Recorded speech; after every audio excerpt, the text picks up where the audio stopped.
The other challenging thing about mirrors for people with Alzheimer's in the bathroom or anywhere is that they don't necessarily recognize their own reflection at a certain point in the disease. This doesn't happen to everybody, but it's pretty common that it happens to people.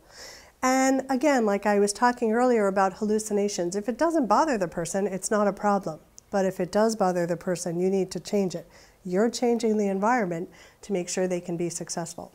So a person who was interning for me a couple of years ago said she was visiting her dad on Long Island, and they're the only two in the house, and she hears him talking to someone else like there's another person. Hi, how are you today? Just small talk, it wasn't anything big, and she went because she thought someone has come in, you know, who's here, and she saw her dad looking at his reflection in the mirror. And she was flabbergasted and actually quite upset about it for a long time until we talked about that and said, it's a pretty normal thing for people to experience.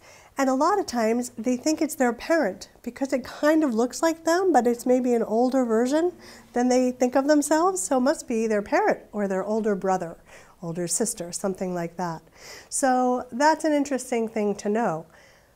A place that a person could be agitated by something like this is in the bathroom.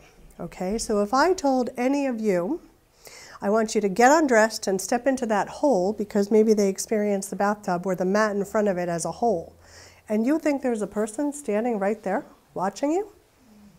You don't recognize that as yourself? If I told you that, get undressed and get into that hole and there's a person standing right there, what would you do? Yeah, that's a great idea. Would you argue? Would you fight? Would you resist? Okay. Resist, obviously, and that would be really logical. Yeah. I would support you in that if that was your reality. So knowing that this can happen in this illness, and if a person's getting agitated around bathing, how can you change the environment to make it less scary and to make them able to succeed a little bit more readily?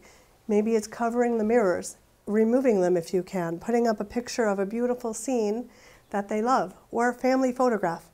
And that's in the bathroom or anywhere in the house if it's bothering them. So knowing about mirrors is important.